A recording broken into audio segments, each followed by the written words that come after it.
This is the worst movie of 2016. Yeah, that's a good way to start this one. I'm talking about your entire generation. Generation why me, I call it. You live on your phones. You have no idea how to function like normal people in the real world. Miss Wickland, this isn't the real world. This is Canada.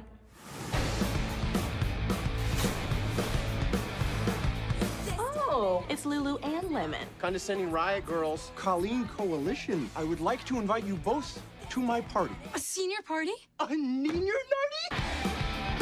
Two teenage yoga enthusiasts team up with a legendary manhunter to battle with an ancient evil presence that is threatening their major party plans. Yep, that's the plot. And you got 4.3 out of 10 on IMDb, 26% on Rotten Tomatoes, and 1.9 out of 5 on Letterboxd. And you know what's sad? This probably isn't even going to be the worst movie we're looking at this month. No, that's what's to come next. So just to start things up, I'm going to talk a little bit about my complicated feelings towards Kevin Smith. I remember I used to really like a lot of his movies when I was younger, and there are still movies of his that I like, but a lot of them tend to be his older stuff. I know that he has an audience. I know he's cut his teeth. It seems like he's pretty well established in mainstream Hollywood at this point. Started off as an indie darling, and now he is where he is. You know, middle-aged man, has several podcasts where he talks about new Marvel and Star Wars movies and comics and Funko Pops and all that. And the thing is, whenever I hear people say, oh, we only had 2 good movies with Clerks and Chasing Amy and everything else he's made is shit, I don't agree with that. Because, I mean, I think a lot of his early work does have its place. I really like Dogma. I really like Clerks 2. I'm one of the people that actually likes Clerks 2 a lot, and I'd say that's probably one of my last favorite movies of his. And then you got the ones where I know they're not great movies or anything, like Mallrats, I will never say is a very good movie. That being said, Jason Lee carries that movie on his fucking back. And Jay and Silent Bob Strike Back, I feel like I probably liked that a lot when I was younger. If I were to watch it now, I'd probably say, yeah, it's not very good, but at the time it was sort of like his big finale piece. It was supposed to be like the fan pleaser. It's like, oh, it's, you know, all my characters in one movie. You know, I feel like that was sort of like his way of like, all right, we're going to end with a fun one. This one, it's not going to have any like real serious stuff in it. It's not going to be like Chasing Amy or Clerks where there's a little bit more seriousness going on. It's just going to be an out and out cartoon movie. And then after that, he tried to do some different things, but a lot of them were met with a lot of negative results. But I gotta say, after some of the movies he made after this one, I still feel comfortable saying this is probably his worst movie. I mean, this borders on not even feeling like a real movie.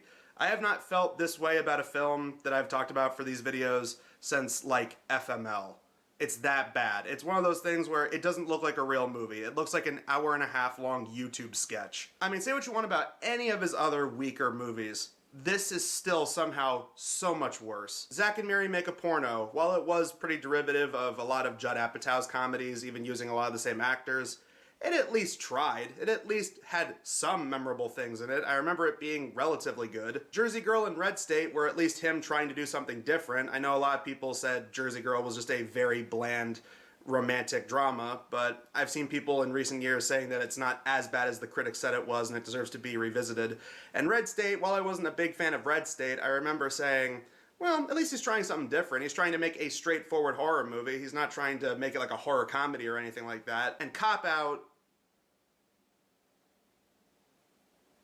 I actually can't think of a good defense for Cop Out, but still, Cop Out is way better than Yoga Hosers. As for a little bit of backstory as to where this came from, well, the movie he did before this was Tusk, and this movie, Tusk, and a third movie were supposed to be part of this little trilogy. It was sort of like his new attempt at making a View Askew universe of, you know, movies that all have reoccurring actors and reoccurring characters that all kind of loosely connect them together.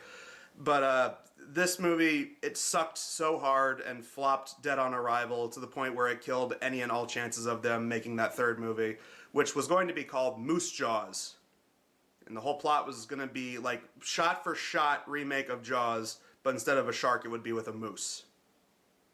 And they probably would have found a way to crowbar in cameos from Jay and Silent Bob. The plot was conceived purely based on a joke that they came up with for a podcast. Him and one of his co-host buddies, they were just kind of BSing ideas for movies, and they came up with, oh, what if a mad scientist kidnapped some shock jock guy whose career is making fun of weirdos and freaks on his show.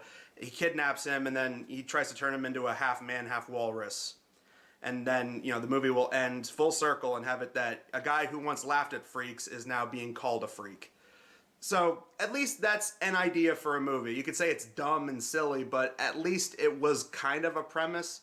This feels less like that. This doesn't even have a premise to it. Honestly, this entire movie feels like it's just Kevin Smith writing down things that his daughter likes and was like, let's just make a movie around it. We'll film it and we'll put it together and we'll call it a movie. Like, I've seen low-budget shot-on-video trash for these videos, and I gotta say, even stuff like Prehistoric Bimbos in Armageddon City and Crazy Fat Ethel 2 look more like real movies than this does. So what's the movie about? Well, in Tusk, since the movie took place in Canada, that was going to be the big theme of these movies. They would take place in Canada. But in Tusk, there was a scene where these two convenience store clerks were being rude to a couple of characters.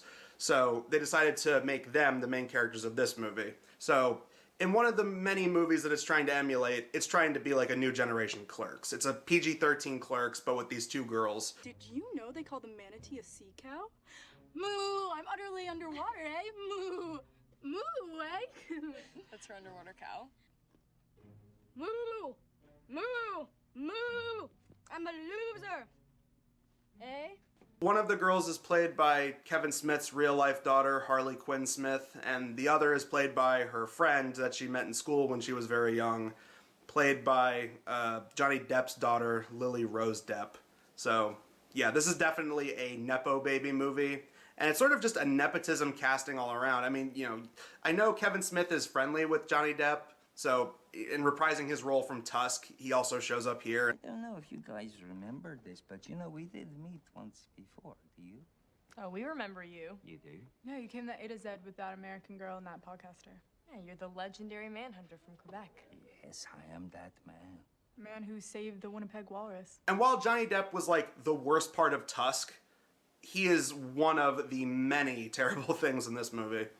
But, and then you get a bunch of cameos from, like, Kevin Smith's wife is in it. Senior boys only invite sophomore girls to parties for one thing. Haley Joel Osment, who was also in Tusk, but he's playing a different character, is in this. Why are you hungry? Why are you unemployed? Justin Long, who was, like, the main guy in Tusk, is playing a totally different character in this one. Satisfied customer. I don't like the product you've given me. And then, like, one of his many podcast buddies is the main villain of the movie at the very end. Nine. So much 9, it's almost 10. But we'll get to all that later. As it stands, basically the first 2/3 of the movie feel like they're pretty much focusing on just these two girls' lives. And, they're supposed to be 15, even though they looked way older than that. We're 15 and a half. Well, whatever. They're supposed to be high schoolers, and they do high school girl things, like they have a band, and the movie begins with them practicing, and their drummer starts doing this overly long drum solo, and he takes his shirt off for no reason.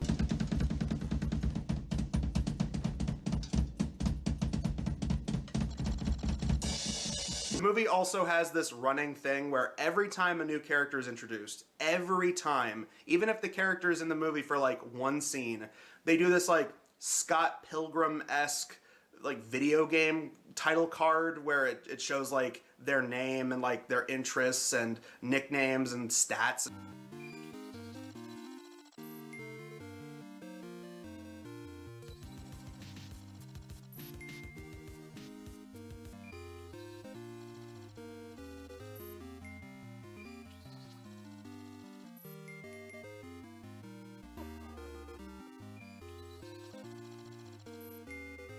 Why is that there? Like, there's no reason for that. The movie's not even video game themed. I can only imagine Kevin Smith just smoked a fat bowl and watched Scott Pilgrim before editing this and is like, oh, I can do that too. Since both girls are named Colleen, I'm just gonna call them by their real life names. So, Harley Quinn Smith is interested in this 12th grade guy, or grade 12, excuse me, it's Canada. And the movie will never let you forget that it's Canada because this movie has so many fucking dated Canadian jokes in it. Sorry, boot that. Sorry, boot that. that. Sorry about that. When was this written? Because there are just so many obvious Canadian jokes. Like, oh, do you guys find it funny that Canadians say sorry as sorry and a boot instead of about? Because this movie, that's like 90% of the jokes. Harley Quinn Smith has a crush on this guy played by Austin Butler, who, you know, earlier this year got to be in a Darren Aronofsky movie. So you know what? At least he cut his teeth here and he worked his way up. I guess same thing with Lily Rose Depp. I mean, last year she was in that Nosferatu movie, which for the most part people said they liked. So again, that's called paying your dues. You have to really scrub and work hard and shit like yoga hosers, and then slowly you work your way up. There are scenes where they're in school, and of course there's a bunch of like boomer Gen X style commentary on, oh, you gosh dang young people on your cell phones and your internets. I'm talking about your entire generation. Generation why me, I call it. You live on your phones. You have no idea how to function like normal people in the real world. Miss Wickland, this isn't the real world. This is Canada. That was so crowbarred in. And speaking of crowbarred in, there's a lot of that Kevin Smith dialogue that people like me have used to like at one point, back when it was like kind of indie and, you know, underground. But when you have so many mainstream movies, you know, the big Hollywood blockbusters and the live action Disney movies and the Star Wars and the Marvel and the DC movies doing this, you know, where people just have overly extended monologues about like various things in society and pop culture. Really, you could write it up, sell it, and win an Oscar. Seriously, you could call it 12 years a private school student. You see what I did there? I compared your privileged lives to slaves. And that's weird, because I'm black. They show interactions with their parents, and well, like I said, Kevin Smith manages to work in his wife, because she is supposed to be the mother of Harley Quinn Smith in the movie, and she tells her to be cautious about going on a date with a guy or going to a party, so she gives her something to protect herself with, which is a switchblade, which is definitely going to come back later. And they repeat a gag that's not only been done in a million other movies, but it's also been done in a bunch of Kevin Smith movies where, you know, they're talking about something inappropriate out in public and somebody overhears it and they get grossed out. Well, me and Colleen don't do that. And even if we did, we have our periods this week. No, you don't, little liar. We're always in sync, and I don't get mine for 2 more weeks. Holy shit, you still get your period, Miss Mackenzie? And I'm like, way to go. You just copied a bit you did 10 years prior with Clerks 2. Leave Elias alone, Randall! Don't look at his wee-wee. And as for Lily Rose Depp's parents, her mother owns the convenience store they work at, A to Z Mart. And yes, instead of the letter A, it's EH to Z Mart. Because Canada. And her husband is played by Tony Hale, the brother with the hook hand in the later seasons of Arrested Development. And I felt so bad for him. I was like, oh, dude, no. You can be funny. I liked you in Arrested Development and other things I've seen you in. You're a good, like, character actor, bit player. So seeing him in this, I couldn't help but just feel a little bit sorry for him. My heart is in your hands. 'Cause I'll be missing you. And you're also probably wondering, where does the yoga part of the title come in? There's a couple scenes where they do yoga, and their yoga instructor is this, like, flamboyant hippie played by Justin Long, who, oh so clever. His name is Yogi Bayer. With pretentious frog. Pretentious frog. I only eat grass-fed flies. Because he's a yoga instructor, and it sounds like yogi, yoga, you get it? I was like, there are like 2 scenes or so where they're doing yoga, and I'm just thinking, like, is this going to come back in any way? And I mean, it does, but it doesn't. And the entire time I was just like, why the fuck is yoga in the title? Because it plays such a little part in the movie. But then I looked it up, and oh, apparently Kevin Smith's daughter is really into yoga. So that's why they did it. So this is like the first 2/3 of the movie, and I'm just thinking, okay, where the fuck is this going? But, I mean, the movie just kind of meanders along in shambles, and then finally, when you get to, you know, halfway through the movie, then it starts to develop a plot. Because very early on, it shows the girls working their convenience store job. They don't really care. They're, you know, a couple of rowdy young people who just don't give an F about society, bro. But one person that comes into the store very early on in the movie is like some felon or criminal of some kind, and he's played by, you always know a movie's gonna be bad when it has YouTubers in it. It's played by the guy with the really big beard, the main guy from that Epic Mealtime YouTube channel. He's in the movie.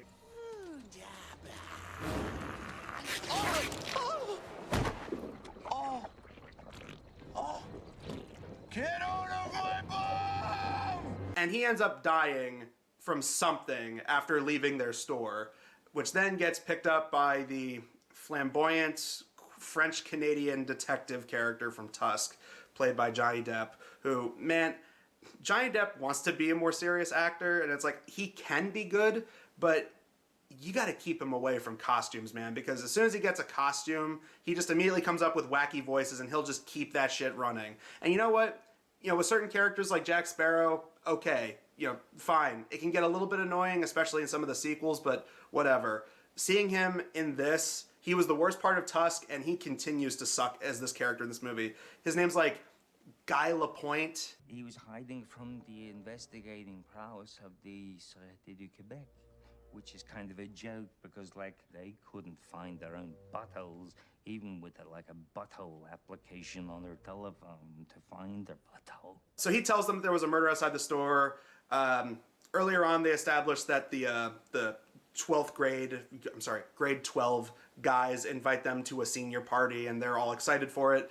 But Lily Rose Depp's parents are going to be going out of town, so they have to work at the store, which really pisses them off. So they work at the store, and they get a phone call from the two guys, and it turns out the two guys are Satanists, and they were going to lure them out to some deserted area to kill them for a sacrifice.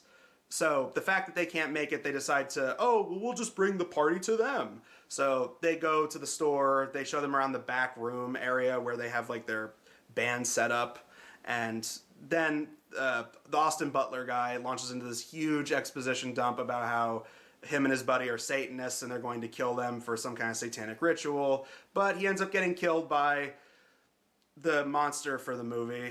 They're these little sausage creatures that are all played by Kevin Smith. It's like Kevin Smith just going crazy with green screen special effects so that you can play multiple roles at once. And they're these little creatures, and they're called Bratzies.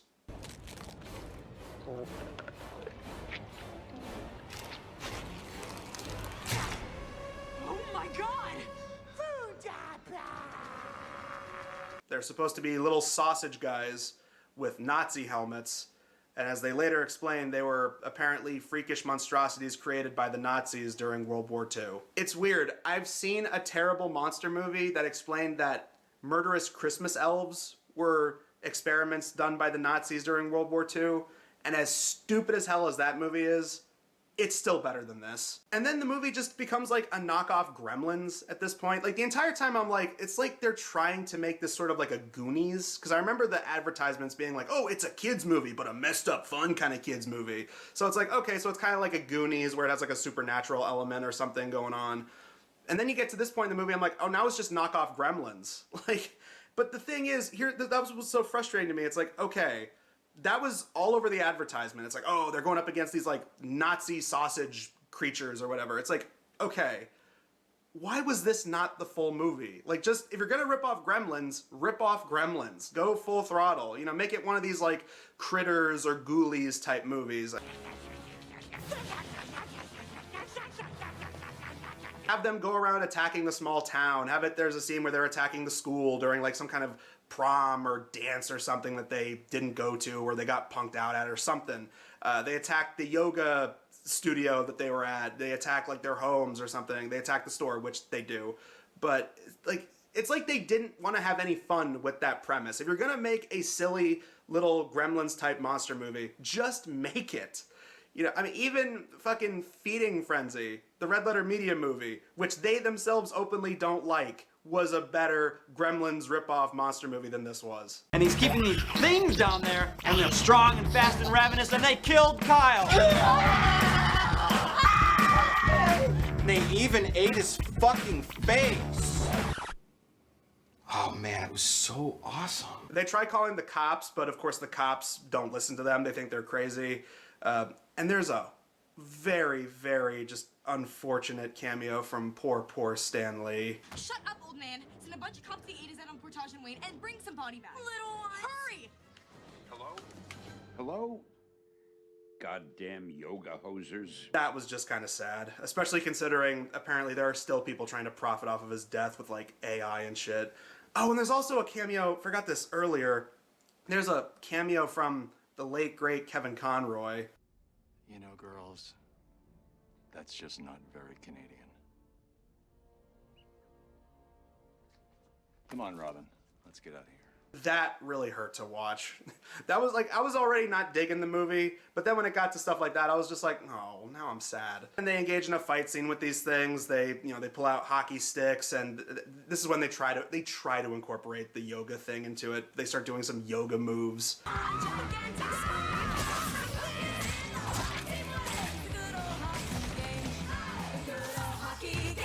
And not like it really matters. It really adds such little to the rest of the movie. Like, it was just 2 scenes of them at yoga because they like yoga, and then that's it. Oh, and there's a epic funny reference to Clerks. I'm not even supposed to be here today! The police end up showing up, and they have like all the stains of like the Bratzi's like sauerkraut blood all over them. Which, by the way, that's the other thing. The fight scene itself, like, there's all these like splatter effects when they're like smashing the Bratzi's or whatever, or kicking them across the floor. The effects in this are horrible. I looked up the budget. It was $5 million, and granted, that's low budget by Hollywood standards, but it's like, man, for $5 million, this is like even Robert Rodriguez would be embarrassed to have effects this shitty. Wow. But they're brought in for interrogation. This is when Johnny Depp comes back as his French-Canadian detective character. He talks to them. They do a lot of exposition dumping here. You find out that the main villain and the reason that the Bratzi's are escaping is because they have some kind of secret Canadian Nazi bunker underneath the store. So, you know, Johnny Depp is just kind of able to get them out of prison, which, again, they talk about it, but they don't show it. Not only does this break the classic film rule of show don't tell, but it just feels like really lazy. It's just really like, oh, well, we're gonna do this, and then this happens, and then this happens, so that way the end of the movie can happen. It's just, it's the lazy writing effect of it's just all written based around convenience. They end up going to the store, they end up getting apprehended by the Nazis who, well, they learned about earlier in one of the school sequences. But, you know, we see Haley Joel Osment was one of the Nazis at one point, and they bring him back, and they bring back this one guy who I think is one of Kevin Smith's podcast buddies. But he not only does he do an over-the-top German accent, but I guess he's also good with impressions because they have him do impressions of other people as well, like Al Pacino. I bet all you need are the dulcet tones of one of Hollywood's greatest living actors. Ooh-ah. And Ed Wynn from those old Disney movies. May I present the debut of my first new work in decade. It's a sculpture. It's like it wants to take itself seriously, but at the same time, they're just like, oh, screw it. Yeah, just do a bunch of goofy voices and ad-lib and we'll figure it out later. You know, this is a movie for us. We're just having fun making the movie. And it's like, I'm glad you guys had fun making the movie. I wish that it was fun to watch. The main bad guy, he unveils this mechanism that the Bratzi's are supposed to pilot, and it's like this like mech that looks like it's made out of meat. In reality, the whole thing just looks like a crappy Power Rangers monster. For tonight, he is going to start his bloody rampage across the True North, killing every art critic in Canada! It's just so fucking cheap looking. If you saw that at like a state fair, you'd go, oh yeah, cute costume, jackass. But they get into the costume, they kill the main Nazi guy so that the Bratzi's can officially take over. And again, we then get an extended fight scene with the Colleens fighting the Bratzi's. They like rip them out and like, again, they stomp on them.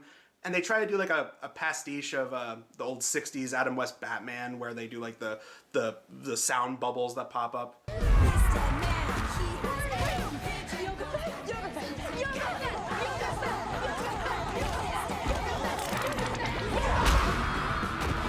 And so, yeah, the day is saved thanks to the Colleens and French-Canadian Johnny Depp, so what the fuck ever. This movie sucks. It's really hard out here for a yoga hoser, man. I heard bad things about it. I went in trying to be fair. I was like, okay, yeah, the trailer looks really cheesy and the effects look like crap, but okay, you know, you look at old Sam Raimi movies or old Peter Jackson movies, those were low budget, but you know what? Those were also really fun.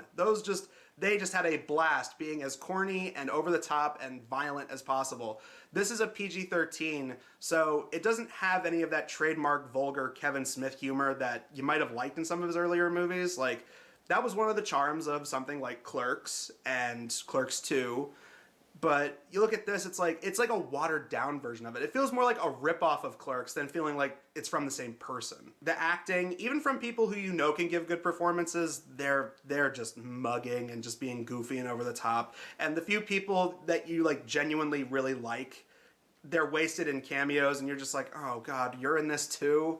I mean, shit, say what you want about Mallrats, but that used Stan Lee way better than fucking this movie did.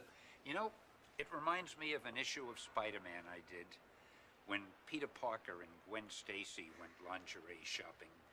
Of course, the Green Goblin showed up, and he pumpkin bombed the hell out of the place. But aside from that, it's pretty much the same thing. And the entire time I was just thinking, where is this going? Is this going to lead up to anything important? And the entire time, it just feels like it doesn't. It's just, oh, my daughter and her friend like yoga. Let's put that in the movie. It's like not just every other Kevin Smith movie where it's like, oh, these are things I love. I'm going to put them in the movie because I like them. But it's like watching those Adam Sandler movies where it's like, oh yeah, I like Popeyes and I like McDonald's and I like Dunkin' Donuts. I like all these things and they'll also help fund my movie. So I'm just going to put them in the movie and people go, I know what that is. I like that. The jokes are incredibly forced. I mean, every single joke about, oh, Canadians talk funny and oh, Canada is so not America. It's like, I mean, like, look, I think you can make really funny Canadian jokes, but my god, none of them were in this movie. You can't just have characters constantly point out they say a boot and sorry all the time. And the production, like I said, the production is so cheap. I mean, even $5 million, as low budget as that is by Hollywood standards, even by 2016, this looks honestly like a YouTube video. Like, just like I said with FML, this does not look like a movie. This looks like even low-budget, straight-to-streaming garbage. This is cheap. This looks like this should be free on YouTube with ads, which, ironically, is how I actually watched the movie, so quite fitting, I guess. All in all, I mean, you're making a movie about little sausage Nazi monsters. That should have been the whole movie, but it took forever to get to that point, so I was like, oh god, when are we going to get to anything exciting? And then when it gets there, it's just so stupid and rushed and slapdashed. But yeah, that was pretty bad. Now, I'm very curious to see if next time we're going to have a movie even worse, because this one came out in 2016, and like I said, this looks like something that you'd see on YouTube free with ads. The next movie is going to be a shot-on-video shitfest, but the question is, will it be more or less entertaining than this was? We'll just have to wait and see. Next time, we're going to be looking at a movie called Terror Tunes, which I hinted at when I did my review of a movie very similar to it with Evil Tunes. But until then, I'm Adam Sykes of the Blockbusters Show. We will see you guys in the next video, and Yoga Hosers sucks. I don't know what else to say. Yoga Hosers sucks. This is not about diplomacy. This is about dignity. This is about respect. This is about realizing that humor is... You guys are dicks. Release Terrence and Phillip, or we'll give you something to cry about.